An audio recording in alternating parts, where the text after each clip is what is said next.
막 정부군이랑 싸웁니다. 막 이겨요. 네, 황토현 전투, 황룡천 전투 막 이기다가 자, 우리 전주까지 점령을 합니다. 전주까지 점령을 하고 근데 정부가 살짝 쫄았어요. 정부가. 농민들이 막 너무 기세가 등등해서 막 잘 싸고 하니까 그러니까 너무 걱정이 앞선 거죠. 농민들은 그냥 탐관오리가 싫은 거예요. 왕을 죽이겠다 이런 게 아니에요. 근데 자, 혹시라도 군까지 쳐들어갖고 뭐 왕을 없애자, 뭐 갈아치우자 이럴까봐 지레 겁을 먹고 자, 또 도와달라고 한 거죠. 누구한테? 청이죠 뭐. 청나라 좀 도와줘. 그래서 청나라 군대가 우리나라 옵니다. 바보 같은 거죠. 멍청한 거죠. 그렇죠? 자, 청나라 군대가 왔고 자, 근데 부르지도 않은 일본 군대가 쫓아와요. 왜? 아까 전에 청나라 일본 사이에 둘이 텐진 조약으로 앞으로 조선에 무슨 일이 있을 때 군대를 같이 가자. 자, 청나라 군대가 가니까 따라온 거죠. 왜? 텐진 조약이잖아. 그래서 우리도 따라가야지. 이러고 따라온 거. 갑자기 일본 군대도 온 거야. 우리나라의 졸지에 또 청나라 일본 군대가 온 겁니다. 우리가 농민들이 결코 원하지 않은 거죠. 그렇죠? 자, 그런 상황에서 이제 정부와 농민 대표가 협상을 벌였어요. 그것이 전주에서 우리가 화해 약속을 했다. 전주 화약이에요. 자, 그래서 우리 농민들이 요구를 하겠죠. 이런 거 좀 해줘. 이렇게 제시를 하고 그 다음에 정부도 알았어. 들어줄게. 이렇게 약속이 잘 된 거예요. 그래서 폐정 개혁안 그 내용을 잠깐 보시면요. 폐단 정치를 개혁해라 이거죠. 쉽게 얘기하면 자, 농민들은요 제일 원하는 게 뭘까요? 우리 농민들이 원하는 거. 농사 짓는 땅. 농민들이니까 땅을 원해요. 땅을 좀 나눠달라 이거죠. 토지 제도를 개혁해달라. 이 내용이 꼭 들어가죠. 농민들이기 때문이에요. 그 어떤 개혁에도 토지 얘기가 안 들어가는데 농민들이기 때문에 이 내용이 들어가고요. 신분제도 없애라. 탕간오리 처벌해라. 자, 이런 건 이제 반봉건적이고, 자, 일본 애들, 일본과 친하게 지내는 사람 이제 엄벌을 해라. 그래서 일본 애들 싫어하니까요. 자, 이거는 반외세의 마인드. 그 다음에, 재혼. 우리 옛날에 여자들 특히 과부들 뭐 재혼도 못하게 하고 가부장적인 그 유교적인 질서 때문에 자, 재혼을 허락해주고 너무 일찍 결혼시키지 말아라. 자, 이런 조혼을 금지해라. 뭐 이런 내용들을 정부가 지켜주기로 했는데 자, 그러면서 이제 화해 약속하고 농민군은 해산했습니다. 이제 안 싸우기로 화했으니까. 자, 그리고선 빨리 저기 청나라 일본 군대 내보내라. 이렇게 한 거예요. 근데 이 일본 군대가 문제죠. 일본 군대가 나가기는커녕 철수를 요구했더니 거절을 하고 경복궁을 점령하는 왕과 왕비를 위협하는 자, 이런 일을 벌인 거예요. 이 소식을 들은 농민들이 다시 열받은 거예요. 이 일본 놈들 가만 안 두겠어. 자, 그래서 다시 뭉쳐서 흩어졌던 농민이 다시 뭉쳐서 자, 일본을 치러 서울로 진격 이렇게 된 거죠. 네, 그래서 이제 진격하러 올라가다가 결국에는 우리 이 동학농민운동이 이제 실패로 끝이 납니다. 충청도 공주의 우금치 전투에서 우리 농민군이 패하고요. 자, 결국 전봉주는 체포되고 처형당하죠. 그렇죠? 네, 그래서 안타깝게 끝이 나고요. 자, 이걸 계기로 이 청나라하고 일본 사이에 전쟁이 벌어져요. 그 전쟁을 청일전쟁이라고요. 청나라 일본 사이 청일전쟁이. 자, 근데 누가 이겼냐면 그동안 그렇게 청나라가 우리나라에서 활개를 쳤는데 어이없게도 일본이 이깁니다. 이제 청나라는 끝난 거죠. 우리나라에서. 네, 거기서 이제 일본이 상황이 역전된 거죠. 청일전쟁이 우리 동학농민운동 때문에 일어났고요. 자, 일본이 승리를 해버린다는 거. 자, 그래서 결국에는 우리 동학농민운동 이렇게 파란만장한 사건이었는데 우리 실패로 끝이 났습니다. 하지만 우리 민중들이, 우리 농민들이 주도했다는 거 전봉준이라는 인물을 이제 기억해 주세요. 동학농민운동. 자, 그래서 동학농민운동은 자, 반봉건 반외세의 성격이 있다. 서양 애들도 싫어합니다.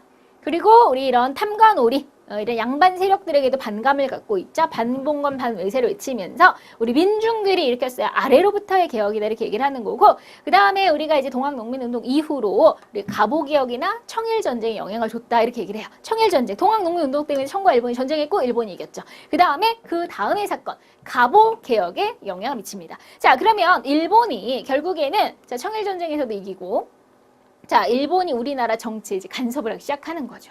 목소리가 세졌어요. 반대가 됐어요. 자, 일본이 우리한테 개혁을 하라. 야, 조선, 니네 너무 후졌어.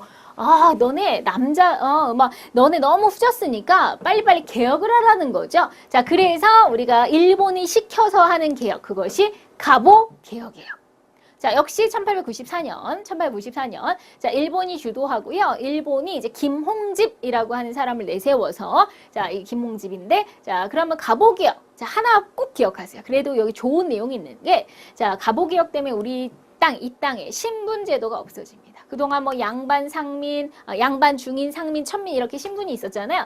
자, 이 땅에서 신분 제도가 처음으로 사라지는 게 갑오개혁이에요. 자, 신분을 조장하는 제도가 과거 시험 합격하면 양반되고 그러잖아요. 그죠? 신분을 조장하는 제도 과거 시험까지 같이 없어집니다. 네, 그래서 우리가 신분 제도가 우리 지금 현재 평등하잖아요. 신분 없잖아요. 지금 현재는. 그래서 바로 그 신분이 언제 없어졌냐? 갑오개혁. 1894년 동학농민운동이 있었던 그 해에. 자, 그리고 고문이나 연좌제 이런 것도 금지하고 그다음에 너무 일찍 결혼하는 것도 금지시키고 아까 동학농민운동에서 요구했던 내용들이 들어가 있네요. 그다음에 재혼. 과부의 재혼도 허락합니다. 이런 이제 좋은 내용들도 있어요. 그렇지만 이게 일본이 주도했다는 거죠. 일본 주도하에 자 그래서 이런 개혁을 홍범 14조에서 발표를 하고요.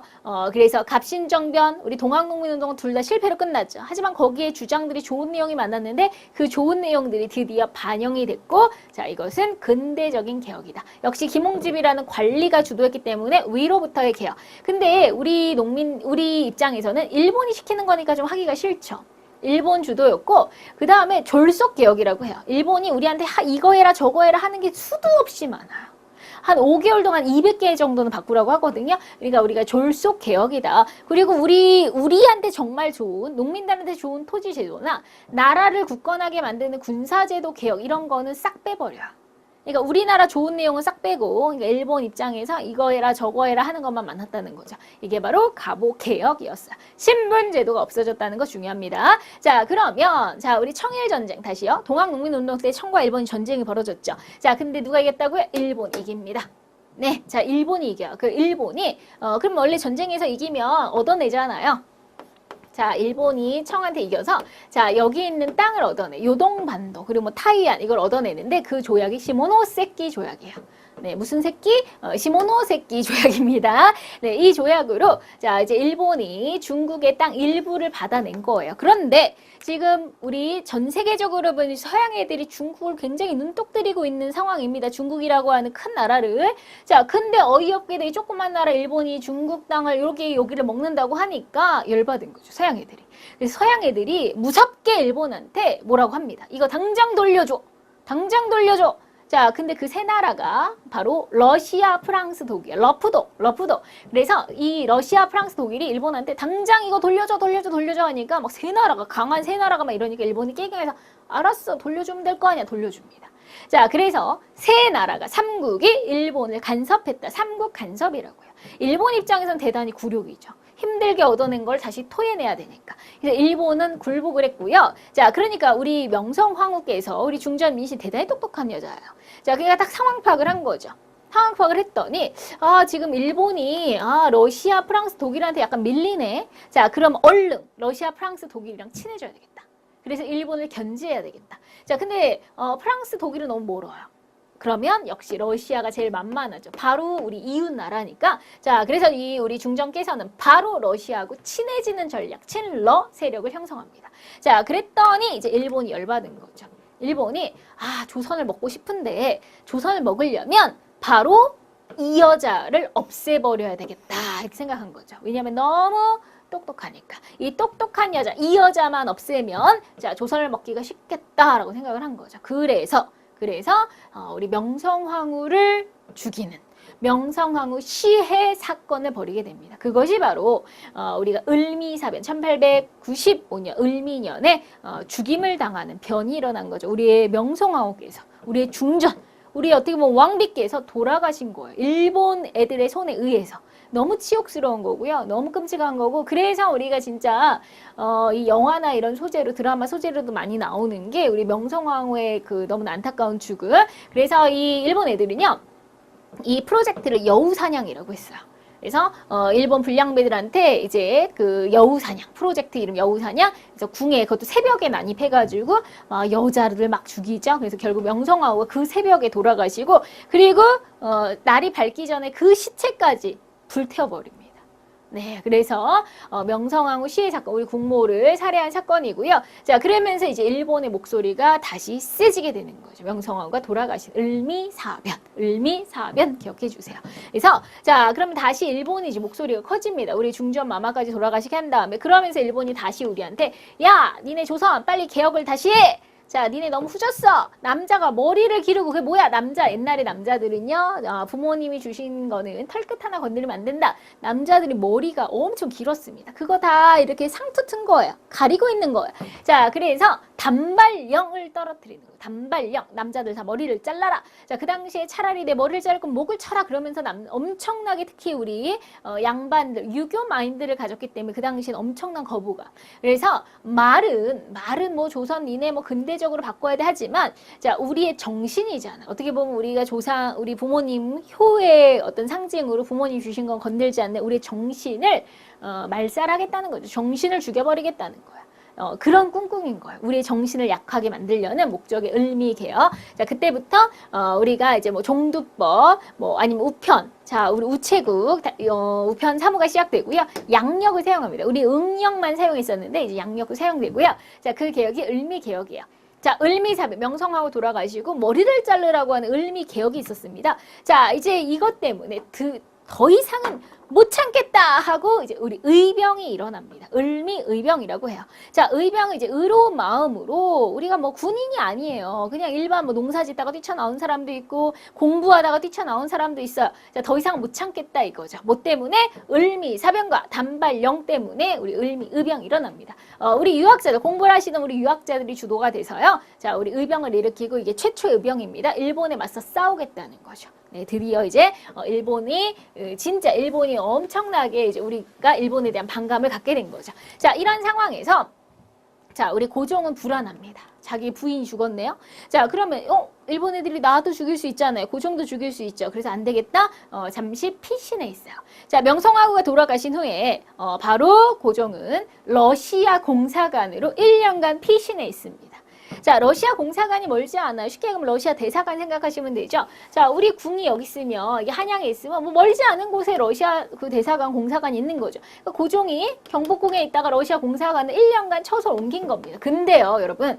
자, 이건 굉장히 창피한 일이에요. 외국 사람들이 볼 때 고종이 러시아로 도망갔대 이거하고 똑같은 거예요. 자, 잠깐의 건물만 바꾸는 것 같지만 이게 그 모양새는 고종이 러시아로 도망갔대 하는 거하고 똑같은 거예요. 자, 그러면 우리나라 입장에서 우리나라를 볼 때는 왕이 없는 거죠. 왕이 궁 비우고 도망가 있는 거 꼴이니까 만만한 거죠. 우리나라가 대단히 만만한 거고요. 자, 그래서 이 아관파천이라고 하는 거는 고종이 러시아 공사관, 그 러시아 공사관 아라사 공간이라고 해요. 그래서 아라사 공간으로 처소로 옮겼다 이런 뜻이고요. 1년간 옮길 때 자, 우리 수많은 나라들이 우리의 좋은 권리를 다 가져갑니다. 그걸 열강의 이권 침탈이라고요. 강대국들이 우리나라 좋은 권리, 예를 들면 철도 만드는 권리, 뭐 산림 채굴권, 광산 채굴권, 금광 채굴권 다 가져가요. 네, 왜? 왕도 없는 나라 이렇게 보는 거죠. 그래서 우리의 좋은 권리가 막 뜯어가고 러시아가 이제 간섭을 엄청 많이 하겠죠. 러시아가 왕을 보호하고 있으니까. 네, 그래서 조선의 자주성이 굉장히 금이 갑니다. 그때 이제 생기는 단체가 독립협회야. 우리나라 최초의 시민단체라고 할 수 있고요. 자, 이 독립협회가 이제 등장을 하는데, 자, 서재필 박사가 만듭니다. 네, 그래서 서재필 박사가 만들어서 자, 이 모든 누구나 참여할 수 있어요. 누구나 참여할 수 있습니다. 각계각층의 사람들이 참여해서 뭐 정부, 고관, 천민, 심지어 평민 뭐 다 누구나 참여할 수 있어요. 그래서 뭘 주장하냐면 빨리 고종 돌아와! 궁으로 돌아와! 그 러시아 공사관 좀 하고 돌아와라. 우리의 좋은 권리 이렇게 뺏기는 거 막아야 되잖아요. 그래서 열강의 이권 침탈을 저지하는, 그 반대하는 효과도 있고요. 고종의 황공을 요구합니다. 그리고 독립문을 세워요. 독립문, 지금도 있죠. 그 다음에 독립신문 발간합니다. 자, 우리 백성들이 알아야, 무슨 일이 벌어지는지 알아야 된다. 그래서 쉽게 한글 신문으로 만들었어요. 백성들이. 그리고 영자 신문도 만들어요. 왜 영어 신문 만드냐면 외국인도 알아야 된다. 외국인도 우리나라에서 벌어진 일을 알아야 우리가 나중에 도움을 요청하거나 할 수 있으니까, 자, 독립문, 독립신문도 만들고요. 각종 이제 민중대회, 연설회, 토론회 이런 거 많이 개최하는 거죠. 그래서 우리나라의 어떤 자주독립, 자유민권, 자강개혁 이런 걸 목표로 역시나 입헌군주제, 이게 이제 서양 민주주의로 가는 길이거든요. 왕은 있으나 왕도 법대로라는 입헌군주제를 꿈꿉니다. 그리고 이제 우리 만민공동회라고 해서 서울 종로에서 이제 집회를 여는 거예요. 이렇게 앞에 사람들 모아놓고 연설도 하고 이런 거죠. 만민공동회. 네, 그런데, 우리가 이제 또 역시 보수적인 사람들은 자, 독립협회가 마음에 안 드는 거죠. 이런 수많은 개혁을 하는 거 마음에 안 드니까 그 당시에 우리 보따리 장사, 보부상 협회라는 걸 만들어요. 황국협회. 자, 그리고 황국협회한테 시킵니다. 야, 가서 시비 걸어. 독립협회가 이렇게 민중대회 때 가서 시비 걸어. 그러니까 이제 시키는 대로 한 거죠. 한국협회는 시켜가지고, 자, 이렇게 패싸움처럼 벌어질 때 딱 정부가 나서서, 이거 뭐 하는 짓들이야. 둘 다 해산! 불순한 것들 해산! 이렇게 하는 거죠. 그래서 이제 독립협회가 해산되게 됩니다. 이렇게 좋은 활동들 참 많이 했는데, 우리 한국협회가 그런 식으로 이제 해산이 됐다는 거. 자, 독립협회였습니다. 자, 그러면, 자, 고종이 돌아와 하니까 돌아왔어요. 1년 뒤에 드디어 러시아 공사 가서 이제 경복궁으로 돌아오는, 근데 경복궁으로 안 오고요. 경운궁으로 갑니다. 경운궁이 오늘날의 덕수궁이에요. 네, 덕수궁이 그래도 외국 대사관이랑 가까워요. 그러니까 경복궁까지 안 오고 경운궁으로 컴백을 하고, 자, 그러면서 그래도 자기가 이제 다시 왔는데 뭔가 새롭게 뭔가 하는 것 같아야죠. 자, 그래서 이제 발표를 하죠. 자, 이제부터는 나라 이름을 바꾸겠다. 이제부터는 조선이 아니라 대한제국이다. 자, 그리고 나는 이제 왕이 아니다. 나는 황제다. 황제가 더 높은 표현이에요. 자, 그러니까 대한제국은 황제의 국가다 이런 뜻이야 말고 제국이라는 뜻이. 그래서 나라 이름 바꾸고 그러면서 자기는 황제다. 황제 즉위식도 의리의리하게 이제 그 원구단에서 합니다. 근데 이거를 나쁘게만 보지 말고 좋게 보면 외국 애들 보라 이거예요. 자, 우리는 누구의 식민지가 아니다. 분명히 우리는 이렇게 제대로 된 나라고 황제가 있는 나라다. 그러니까 우리나라 눈독 들이지 말라라는 보여주기 용으로 이제 황제 즉위식까지 벌인 거고요. 자, 그래서 우리가 대한제국이라고 하는 나라 이름이 이제부터 조선 아니고 대한제국입니다. 그리고 이제 고종은요. 광무 개혁을 합니다. 이제 여러 가지 개혁을 하는 거죠. 그래서 우리의 경제를 위해서 또 우리 교육을 위해서 우리 아이들이 똑똑해야 나라 미래가 밝잖아요. 그래서 여러 가지 학교도 만들고 그 다음에 우리 경제를 위해서 토지도 다시 측량하고 그 다음에 회사, 공장도 세우고, 그 다음에 이제 군사력도 키우기 위해서 뭐 원수부도 설치하고, 이렇게 많은 활동들을 합니다. 그래서, 이런 주옥 같은 개혁들은 참 이제, 많이 하는 거죠. 그래서 고종이 다시 컴백한 다음에 막 개혁도 하고, 나라 이름도 바꾸고, 뭔가 새롭게 해보려는 그런 노력은 해봤다. 그것이 대한제국입니다. 자, 고종은 황제가 되더라. 자, 그래서 원래는 계속 중전민시 하다가요, 고종이 황제가 됐어요.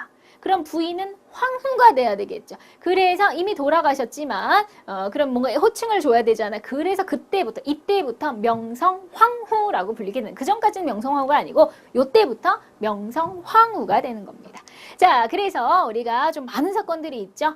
여러분 좀 숨가쁘게 왔는데요. 자, 문제 간단하게 풀어보겠습니다. 사건만 탁탁탁탁 기억하시면 돼요. 자, 1번 흥선대원군의 통상수교 거부 정책과 관계가 없는 것은 서양 애들을 거부합니다. 그때 이제 프랑스하고 싸웠죠. 병인양요. 독일 상인이 도굴까지 했어요. 괘씸하죠. 자, 미국 배가 미국 상선을 불태웠습니다. 제너럴 셔먼호 사건. 그래서 심리양요가. 자, 탕평비는 영조 정조 때 세운 비석 탕평비죠. 자, 우리는 흥선대원군은요. 서양 오랑캐를 배척하자 척화비를 세웠죠. 척화비. 네, 틀렸습니다. 1번. 자, 2번. 다음 비석을 세운 배경으로 적절하지 않은 거. 척화비라고 알려줘서 척화비는 흥선대원군이 그죠? 세웠는데요. 자, 서양 오랑캐가 침입했는데 싸우지 않으면 친하게 지내자는 것이고 친하게 지내자는 것은 나라를 파는 것이다.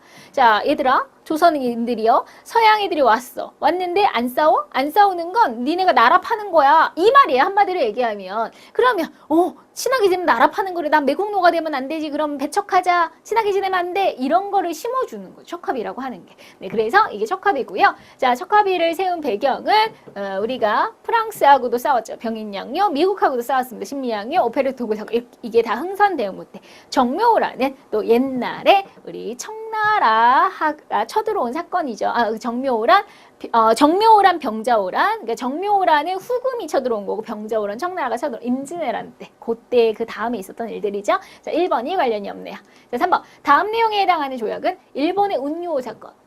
자, 해안측량권 치해법권 최초의 근대적 조약이며 불평등 조약. 우리나라가 처음으로 일본과 강화도 조약을 체결하죠. 그죠? 이 강화도 조약은 이런 내용이 있는 불평등. 일본이 군함을 끌고 와서 우리를 도발한 다음에 맺게 된 겁니다. 정답은 3번. 자, 4번. 다음 내용에서 밑줄 친 이 지역은 이 지역에서 일본과 최초의 근대적 조약을 체결했다. 이 지역 어디겠어요? 강화도. 자, 프랑스가 병인양요 때 이 지역으로 문화재를 약탈해 갔습니다. 이 지역에서 강화도. 평인양요. 자, 고려 몽골의 침입 때 고려의 정부는 잠시 이곳으로 수도를 옮겼죠. 바로 강화도. 역사적으로 많은 일이 있었던 강화도. 정답 4번. 자, 5번. 다음과 같은 정책을 실시한 인물은 서원을 정리합니다.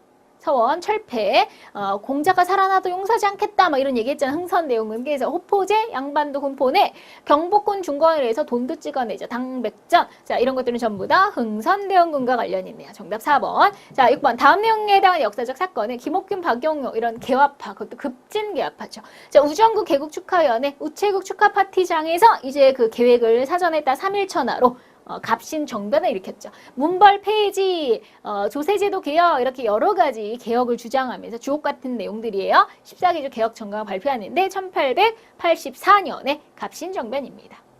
이렇게 내용 주고 사건 맞추는 거예요. 정작 문제는 어렵지 않습니다. 7번. 다음에 설명하는 인물은 제물포 조약 이후에 일본에 사절로 가면서 최초로 태극기를 사용한 사람이에요.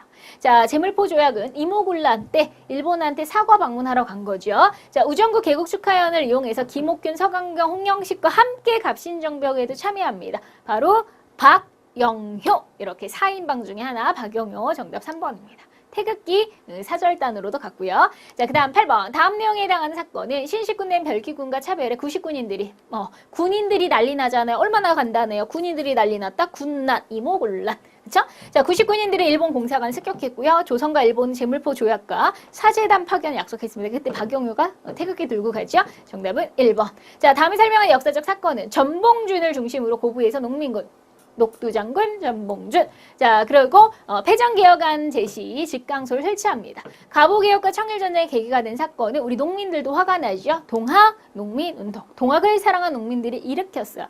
굉장히 거국적으로 커졌죠. 정답 4번. 다음 내용과 관련 있는 인물은 전통적인 민간 신앙의 유교, 불교, 도교 이런 걸 짬뽕해서 동학을 창시한 사람. 자, 우리 처형당했죠? 혹세 모민의제. 자, 바로 최재우죠. 자, 동학의 교리에서 가장 중심이 되는 건 인내천, 사람이 곧 하늘이라는 것이고요. 자, 이 동학을 창시한 사람, 경주의 몰락 양반 출신 최재우. 정답 1번. 자, 다음에 설명하는 근대적 개혁. 과거제가 없어져요. 신분을 조장하는 과거 시험이 없어진 신분도 없어지고 과부가 재혼이 됩니다. 신분제도가 이 땅에서 없어졌어요. 1894년에. 갑오개혁이죠. 그죠? 신분제 한번 갑오개혁. 정답 1번. 자, 다음 설명에 해당하는 단체는 서재필을 비롯한 개혁 인사들이 조직했고요. 우리나라 최초의 근대적 민중집회 만민공동회를 열었습니다. 서재필 박사가 우리 독립을 위해서 독립문, 독립신문도 발간하지요. 자, 바로 독립협회입니다. 자, 13번. 다음 설명에 해당한 역사적 사건은 일본 공사는 일본군과 일본 낭인들을 동원해서 불량배예요. 자, 군거래 침해에서 명성황후를 시해하는 우리 중전 마마를 돌아가시게 하는 을미년에 죽임을 당했다 이거죠. 죽을 사자 을미사변입니다. 정답 4번. 네, 이렇게 해서 우리 문제까지 모두 풀어보셨습니다. 네, 이게 어쩔 수가 없어요. 그렇다고 이 대충 해드릴 수는 없잖아요. 그래서 이해 좀 부탁드리고요. 우리 밀리시면 나중에 공부하기 힘드십니다. 꼼꼼하게 복습 부탁드리겠습니다. 수고하셨습니다.